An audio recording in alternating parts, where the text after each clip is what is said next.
What's going on, everyone? It's Monday, August 10th, 5:45 p.m. and we're currently headed from Portland back up to Ferndale. Just spent a weekend trip down in Portland and made a stop in what was the other place called? There's outlet malls there. Centralia, that's where it is. All these names get mixed up. Yep. We haven't been on here for a couple weeks. Last time we were here was when Leo was with us. Yeah. What's up, Leo? So much has happened since Leo left. Yeah. I think I had written a couple things in our newsletter, but I got sick with the cold, so that stunk. The Lord forced me to rest. Right as we landed. In Washington. Yeah, but after Leo left, really, which I'm thankful for that I wasn't sick when Leo was here. And then, we've been meeting with a lot of people. We have been trying to raise money for a new vehicle down in Costa Rica, which the Lord has been so good in that and so generous. And we're so grateful for all the people who have made gifts to us and the different churches that are partnering with us, and it's just been a huge blessing, like huge. I'm daydreaming of the time I get to send you guys all a picture of whatever we end up with down there. We will definitely we did it. Be sending a picture of the vehicle.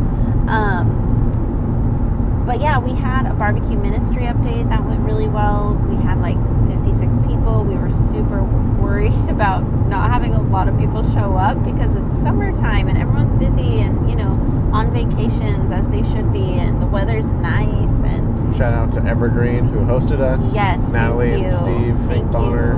Appreciate you guys so much. You guys are just rock stars, and they have such a heart for missions and serving locally and globally, and it was just a huge blessing.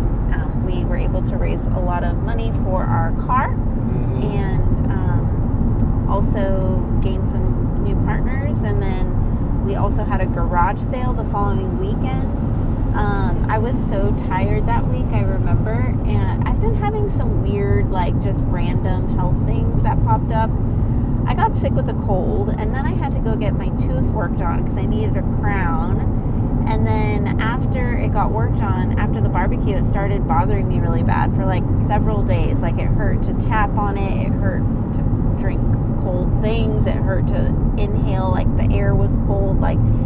It was a lot. And then that finally went away. But then after that, I started having right ear, I felt like my right ear was plugged. And then I started having symptoms of dizziness. And so I ChatGPT'd it. Bad idea to start. Because who can go wrong with ChatGPT? ChatGPT's always right. Just kidding. But I did ChatGPT it, and I was like, hey, I'm having these symptoms. What's going on? I know they're not a doctor, but it did give me some information about what it could be. Didn't say what it was, obviously, but because it's not a human, and it didn't look at my ear. But it did say sometimes after you have a cold, your inner eardrum can become inflamed, and it can cause the feeling of dizziness. It can cause the feeling of the plug, that it's plugged. And so, or there could be fluid behind my ear. So I was trying to get an appointment while trying to spend time with fam, and then also meet with people and get things together, and it was just super busy, and they didn't have any appointments until September, so I wasn't able to get in. But thank the Lord, the feeling of it being plugged went away, and I haven't had any crazy dizzy symptoms like I was having before. So all that to say, I'm better now, so that's good. That is a good thing. Being sick is never fun. Yeah. And let's talk about the family in Costa Rica that we haven't met yet, but we've met everybody else from their family, because that's kind of a fun story. Casey. Yep. And Justin. Court Heiss. Sorry if I'm mispronouncing you guys' last name. We don't need to say the last name. If you guys see this even. But our friends Josh and Rachel, shout out to Josh and Rachel if you see this, but they were like, hey, we were talking to this new family that moved down to Costa Rica, and they said they're from Ferndale, Washington. We're like, what? Ferndale? Like, that's, of course, where we're from. And then turns out we have, like, 30 mutual friends on Facebook, and somehow we have never run into each other. We probably have, we just didn't know it. Yeah. In Ferndale. But they just moved from Ferndale down to Costa Rica to go to language school for a full year and stay in Costa Rica longer term. So we're super excited to get down to meet them. When we had our barbecue ministry update, one of their moms was there, and so we got I think it was Casey's mom. Yeah, she gave us some mail that we get to take down to them, and it's just a cool connection to have, and just random. Yeah. They knew my parents. And super random.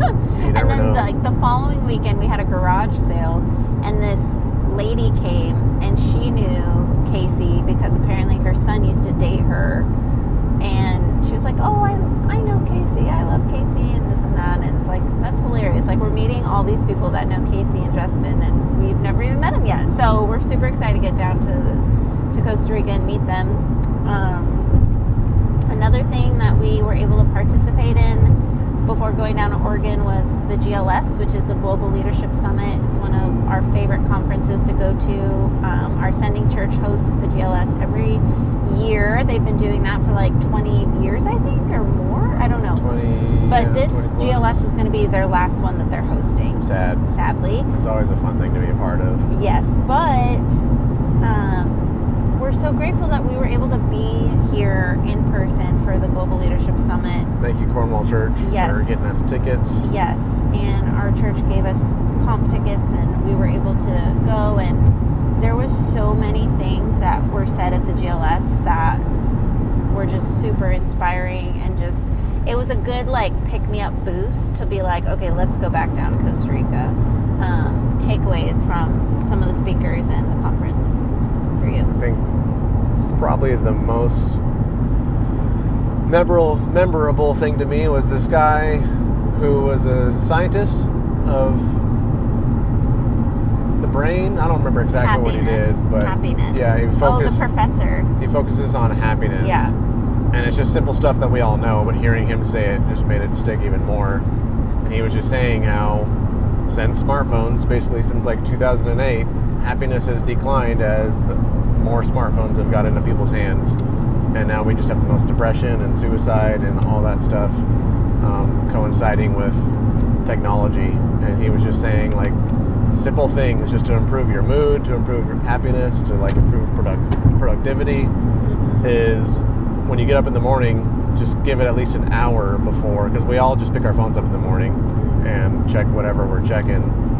And he said, give it just an hour before, after you wake up, before you touch your phone, and then an hour before you go to bed. Don't look at your phone either.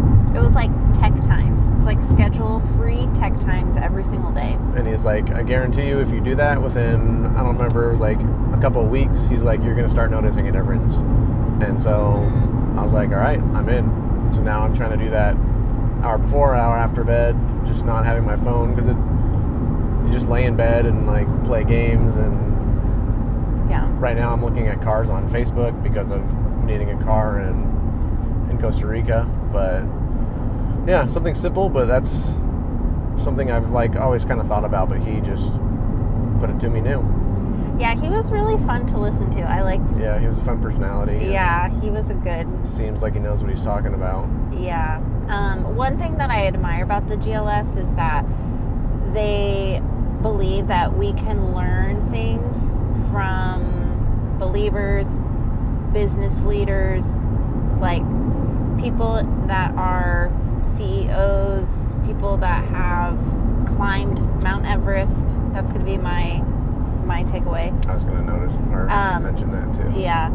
And so it's just really neat. You get a bunch of different leaders, whether they're moms leading in their homes or whether they're leading an organization that they started, or they are leading a church, or they're leading a big corporation. It's always really neat to see the speakers that come each year to the GLS, because I feel like we always can learn something new from them. For me, my takeaway, oh my gosh, there was too much, but Craig Rochelle talked about patterns, identifying patterns, which I can go all into that, but that I took a bunch of notes there. Priscilla Shirer spoke, which was very powerful. Man, she said a lot of stuff. But her key thing was like being humble and know the why to what you're doing and how you're leading, or something like that.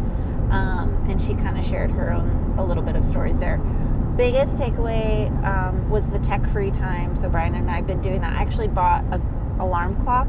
It's really cool. It's like a wooden type looking alarm clock to bring back with me to Costa Rica, because I'm going to start charging my phone outside my room, which I've done before. I did that for like a month and a half one time, but I want to like actually do it for longer and make it a habit to not have my phone and when I wake up first thing. But anyways, tech time stuff. Mount Everest lady. Yes, so Mount Everest lady, she was my biggest takeaway. So this woman, she was the first woman to lead a women's group to hike Mount Everest. And Summit. Yeah, sorry, summit. It's definitely not a hike. But it was so fascinating because she was talking about what you need to do to climb mountains. And so you have to first go to like the base camp of Mount Everest, which I think was like, do you remember, like 26,000? 14,000 feet or so. No, it was like at 20,000. No, it was like Yeah, because the 14. peak was 29, and it was like, I Might don't have know. been 16. No more than 16 at the base camp, though. I know that much. I don't know. You're Google right. it. I think you're right. I don't No, know, I think but- you're right. Okay, okay. so anyways, they hike up to base camp, which is like 16,000 feet. And then there's camp 1, camp 2, camp 3, camp 4, camp 5. I think it goes all the way to 8. Somewhere around there. 8 or 9. And so what they do is they hike up to base camp out there for like a couple nights, and then the next day they pack up early and they start hiking up to base camp 1. And then after that, they stay there and camp for a night, and then they go back down to the base camp. And then they stay there for a couple nights. Then they schedule the next day, wake up in the morning, hike up to base camp number 1, stay the night there again, hike up to base camp number 2. I keep saying base camp number, but it's just like camp number 2. Camp there for a couple nights, and then they go back all the way down to base camp. And then the next day, they hike to camp 1, stay the night, camp 2, stay the night, camp 3, stay the night, I think for a couple days at camp 3, and then they hike all the way back down to base camp. Like, and it was just crazy that she was saying all the hiking they have to do to each camp, and then having to go backwards to base camp, and how it's very unpredictable on a mountain. Obviously, you can't predict the environment, what it's going to do. So the first time she hiked it with this group of women, they were like a couple hundred feet from the summit, and then a storm came in, so they had to hike all the way back down to base camp and then go back home, because they only have enough supplies, enough oxygen for about, was it a month or 2? I think it's 2 months. 2 months that they're up there. But one of the things she said that stuck, and I don't know, I'm not saying it verbatim, but it was like,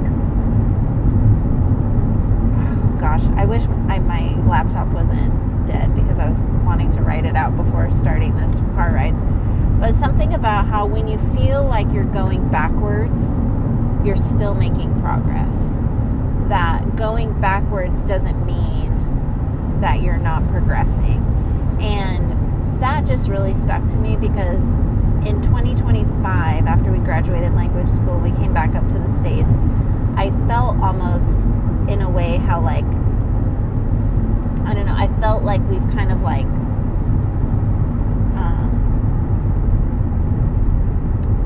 how would I describe it? I'm trying It just to doesn't say feel like, because we've We made been progress. practicing Spanish, Yeah. and we feel like we're 3 years old again, trying to get around in a new I culture, felt like new I language. was spiritually behind, is what I was Yeah. trying to like communicate. I like coming back up to the States, and like just obviously everybody's life goes on and people grow and people are changing, and I felt like I lost a year or something, like I was behind, so to speak.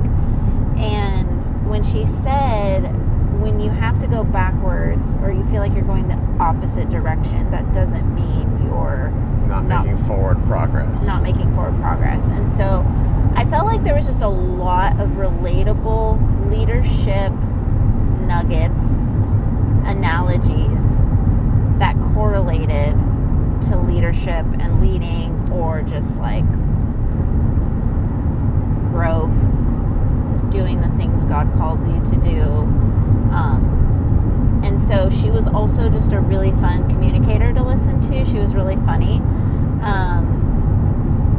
She was talking about how she like hiked this mountain, right? Or like climbed it, and they had to go back down and they didn't summit it.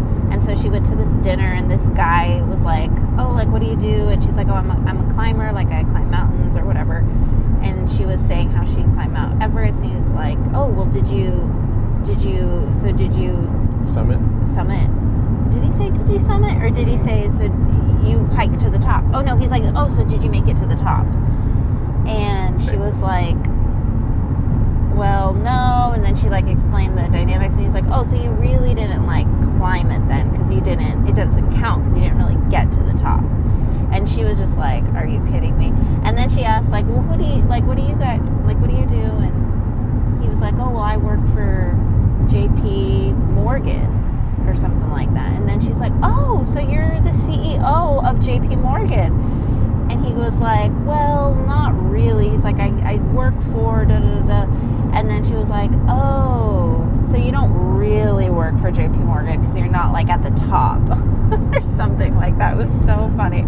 She was a really fun person to listen to, but I really liked her. She wrote a book. I was like this close on getting it, but I didn't because I have too many books I'm bringing back with me.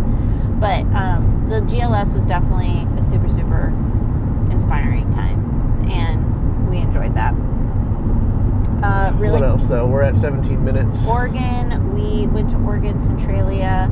Yep. We met with Pastor Devin and Shay. That was super fun. Shout out to you guys if you guys ever see this. Yep. Fun having lunch with you guys. Thanks for having us. Yes. They are one of our partner churches in the state of Washington, and we just love them. They're super just supportive. They are our people from the PNW. We met with Pastor Devin when we were first starting to fundraise in 2024, and just awesome church family, awesome people. We always feel really supported by them. They're always really encouraging. They were able to just like speak life to us when we met up with them for lunch. They prayed over us. We laughed together, just broke bread, and it was really awesome. And we are really hoping and looking forward for the time that they come down to Costa Rica and can visit us and kind of see the ministry and where we live. And yeah, and then next we went to Oregon, Rainier, met with Pastor Roy and Lynn. We stayed. Spoke at their church. Yep, we stay with them at their house every time we go. It's always such a fun time. I feel like I told Lynn, I was like, when I walked into this house, I felt like I was like walking home. Like it felt like home. Like I felt comfortable. And then we played pickleball with them. Yep. And they schooled us. Yeah. They beat us 4 times, and we beat them 3 times. So they were like, oh, we like to play, but we're not that great. And I'm just like, you guys play weekly. So Lynn said she was going to be practicing and playing for the next time, and we said that we're going to be practicing and playing down there, so that way when we reunite again, we can be playing. So that was super fun. And they were such a generous church. They gave towards the car, which was super sweet. And I want to go back really quick too. When we were in Centralia meeting with Pastor Devin and Shay, we were also meeting with Jim Hawkins. And Jim Hawkins is another one that goes to Centralia, but his son, we were at his house, and they just like made us a meal, and I thought it was so sweet because they made gallo pinto. Yeah. They like looked up stuff Costa Rican for us, and they made us gallo pinto and fish and guacamole Fried and fish. oh my gosh, it was really good. And they had like the most delicious, biggest chocolate chip cookies. Oh, yeah, And those things are huge. I just want to say thank you guys. Thank you guys for hosting us. Jim has a heart for Latin America, and him and his son have gone to Mexico multiple times, and they help build homes down there for people, and they just have a really cool partnership, and so it's just neat to hear and get to know them a little bit more as well. So I wanted to shout out to Jim Hawkins too. So yeah. Brian does the peace sign. Then we went with Jordan and Ashley Yep. Van Riot. After Got to see Right them, here. their new place. That was super fun. Didn't stay for too long, but it was a good time. those are friends that Brian and I have known since high school. Yeah. Jordan was neighbors. in our wedding. He was one of the Just friends from way back. groomsmen. Go way back like car seats. Yeah. And then we got to see another friend, Carly, who I love. We did not practicing the way. Henry Blackaby's Experiencing God study back years ago. And she used to work at Cornwall for a bit, and we just became really close and love her. She moved down to Oregon, her and her husband Mason, and they have 2 little girls that are so adorable. And so that was fun. I got to meet with her at a park this morning, and yeah, we've had a really great weekend of meeting with people, and this week we are just going to be continuing to meet with some folks and then have a lot of intentional time with Skylar, our niece. Today is exactly 1 week until we fly back down to Costa Rica. Yes. We're excited about that. Yes. Sad to leave friends and family, of course. It's always hard, but Yeah. excited to get back down. It's been a long time. Yeah, it's been here. forever. We're ready to get back there, and We landed on the 17th, and then on the 20th, we're landing partners for our new family that's coming in from Canada. So we got our work cut out for us when we get back there. yeah. But it's all good stuff. Yes. All good stuff. Soaking in the time. Gonna go home. We're almost home, actually. We've been driving for how long, babe? Probably going on 6 hours with And- stops and stuff. Brian's tired. Yeah, I'm ready to get out of the car. Yeah. He was like, I don't feel like talking. I'm like, well, rides with the Richies. Gotta be authentic and real, right? Yeah. We're at 22 minutes, so we'll close this off. We don't want to... Everyone's already fallen off by now. Hi, Mom. Hi, Dad. Brian, you say that, I think, almost every single video. I know. And You- just Mom and Dad get to see it Okay. again. People understand. Okay, I'm gonna read a text. I'm gonna read our last highlight from the Bible. When we've been doing a lot of listening to the Bible these days now.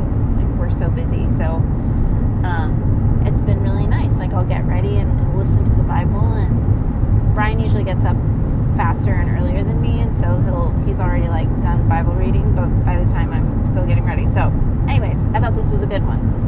1 Peter chapter 3 verse 9 says, do not repay evil with evil or insult with insult. On the contrary, repay evil with blessing, because to this you were called, so that you may inherit a blessing.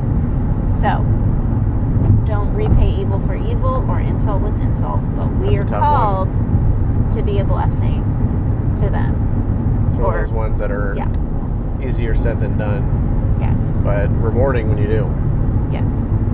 So, anyways, we love you, everybody. Thanks for tuning in, listening to us yap about life. Yep. Thanks for listening. Thanks for caring. Yep. And we will see you next time on Yep. Rides with the Richies. Later.